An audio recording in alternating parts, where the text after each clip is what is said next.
about your second half performance there. I think you were 2 for 10 going into the half. What was your mentality in the second half, and how big a win is this for you guys? First off, it was a big win for us, but we're not done yet. Coach stressed that just now in the locker room.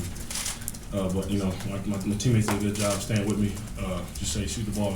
You're a shooter, shoot it. And Dom was one of them. He stayed in my head the whole game. We pulled it out.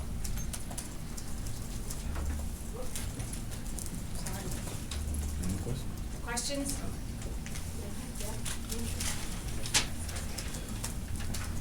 Michael Scotto, the Associated Press. D'Angelo, on the 4-point play, can you take us through that as you kind of dove for the ball and saved it from going out of bounds and then went to the corner for the three? What did you see on the play?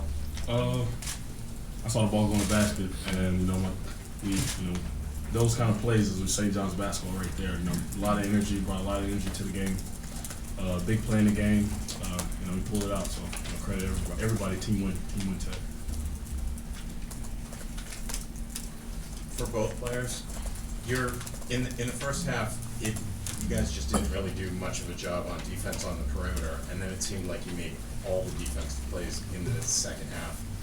Can you guys tell us what the message was at halftime, or whether you guys spoke among yourselves? Where did that come from?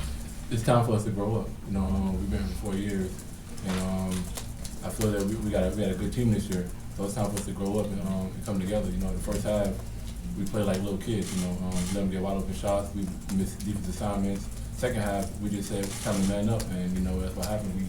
We got in them. We stayed together, and we came back. Coach, stretch defense, and then like Dom said, it was time to get it done, and we did a good job of that. I don't know what they shot in the second half, but I know it wasn't even close to what they did in the first half. So team win. We did it on the defensive end. We're a defensive team.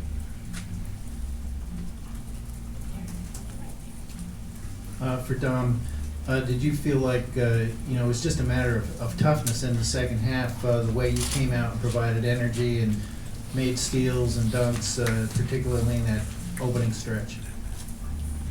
Was that just your toughness? Did you feel like toughness made Oh, yeah. That's me in a nutshell, Point blank period. That's what I do. I get the team excited, I get the crowd excited.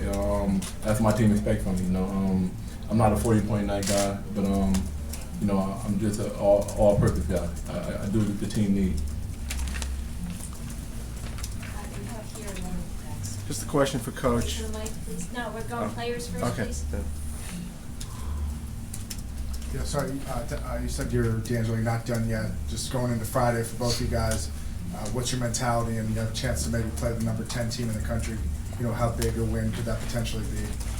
Oh man, we're gonna probably watch a little bit of the game, get rest, take a day, not a day off, but get your mind right. Thanksgiving, enjoy that day. Let's be a team, chemistry day. But then it's gonna be a big game Friday. We're gonna lock in. We gotta flush this game. We're that kind of team. We flush games. We can't dwell on it. Can't dwell that we won. It was a great win. We gotta get ready for the winner of this game. Tom, could you answer that too? Like you said, it's a great opportunity. Our next game is always our biggest game, so no matter who we play, we got a chance to bring NIT championship home, and that's the goal right now. Come back here, get some rest, and come on Friday ready to play. For Dave, you basically talked the other day that it wasn't an option to lose tonight, that you guys had learned from the past and things were different. Was there a different mentality? Did things feel different coming in tonight just because of the urgency? You talked about it, that it was going to be one of the biggest games of your career. Second half, it was St. John's basketball. That's us. Same in the second half. First half, we let shooters get open, we let guys get open. Guys that were on the scouting coach circle, they were scoring. So, and then second half, coach talked to us, and we talked as a senior group. And it was time to win the game. We got to the point where it was time to win the game, and then we did what we had to do to win the game at the end. We got to make free throws though too. A lot of free throws. Question for Dom. Dom, you had a stretch where you sort of helped the team get back in the game. You had a steal and an assist, and then you had a blocked shot, then you had a steal and dunk. When you have those things going on, what's it like for you when all of a sudden you're making all the big plays? It's exciting, I feel I'm a team player, so this point blank period, getting my team excited and a good win and a comeback, that's what I live for, just the moment. It feels very great, just to help the team win. Considering coming from behind against a quality opponent, did you see anything different in the resolve for this group, maybe that they were in this situation now versus the past 2 years? What I shared after the game with the kids, with the group, with the team, was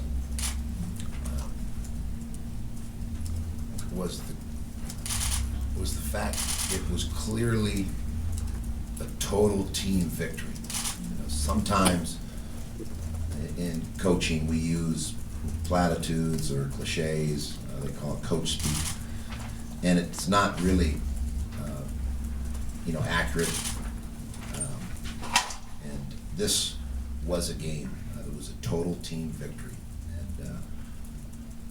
and so that's what stood out to me. You could feel it in the huddles. You could feel it on our bench, even with our reserves, our manager, Father Rock, the staff. People were locked in, and so that is what stood out to me. And I thought as a group, they really lost themselves to the game, to defense, to the front of the jersey, St. John's, and there was a sense that it was just a very cohesive, well-knit unit that was playing in concert together. And that's who we have to be if we're going to have a special season. And I share with them one of John Wooden's favorite quotes: "It's amazing what can get accomplished when no one cares who gets the credit." And I thought this was a selfless team, a selfless effort tonight. Kenny Garner, Rumble in the Garden. Rashid Jordan's really starting to look more comfortable. What's changed for him from last year to this year? It's interesting. I don't want to disagree just to be disagreeable, but I felt that Rashid really struggled tonight to find his rhythm. And I thought he was a little more aggressive, though. yeah, I mean, again, that's why I didn't want to. I'm not saying this, but I also just don't want to agree with you because I don't feel that way. So I'm just trying to share. I thought tonight he did some good things. And Rashid is a gifted basketball player, so over the course of 40 minutes, he will show some flashes of brilliance. But I would say, on the whole, when I look at tonight's body of work, while he did some good things, he clearly was not the Rashid Jordan that we know he's capable of being. There were some forced shots, some defensive breakdowns, missed free throws, the visible frustration, which is a waste of emotional fuel or energy. And we can't afford to get into that funk where you relive a mistake or a missed free throw 3 or 4 times while you're pouting. We got to get to the next play, be in the present to compete against the best competition in the country. So, but I would say, to agree with you on the one, I think he's more comfortable this year than he was last year. That is clear based on his body of work of the first 4 games. But I thought tonight, when we watched game film and when I was pulling him aside, that's not the Rashid Jordan that we recruited, and it's not the Rashid Jordan that we know he's capable of being. Coach, hi, Andy Lipton from Slam. Very meaningful win.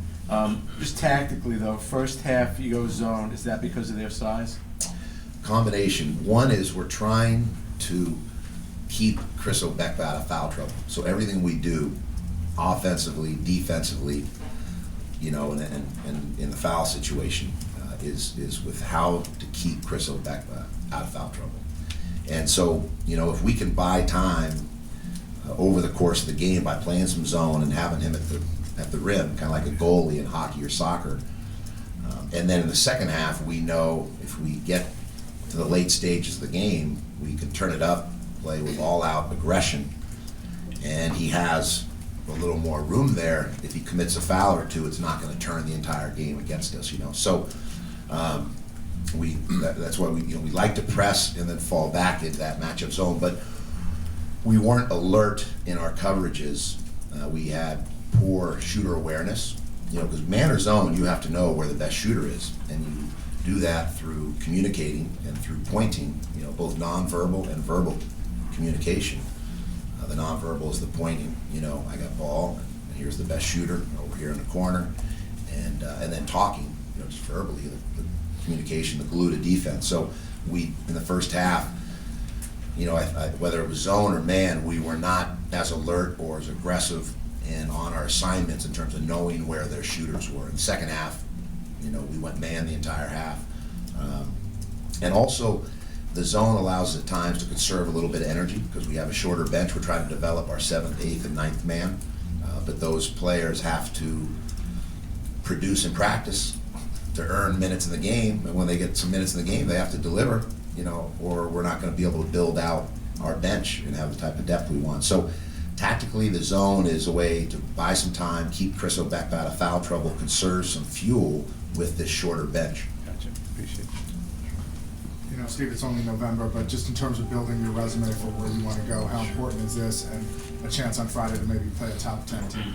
You know, it's, we talk in the locker room about not getting too carried away with ourselves.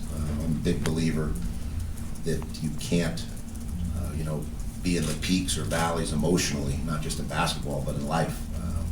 And that's easier said than done. But that really is the key, staying on the path of progress, you know, incrementally getting better, which this group has done throughout their career. And I think tonight is another example of a breakthrough. But we have to remain focused on the task at hand, which is to get a win here Friday.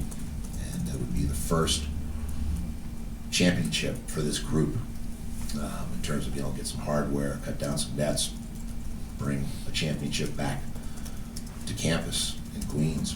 And this group is deserving of doing some special things this year. And you know, Friday's another big game, but regardless of the outcome, we got to stay on the path of progress and get ready for the next one. And that's what the journey of a season is about. And so we're careful, you know, to not get too high after a win or get too down after a loss. That's for the fans and the media and others to do. As a staff, as a head coach, and as a group of young men, we just have to keep growing because there's going to be some highs and lows over the course of a season like this. But I thought this was a step in the right direction. Steve, in terms of Dom's statement about like they grew up today, Sure. how exactly did they grow up today? You know, I think we've got some media savvy kids. They've been in New York for 3+ years now. So they have a flair for the dramatic. You know, I think there was some maturity on display in the second half, and you'd rather see that than not. So that was a plus. It's something we can build on.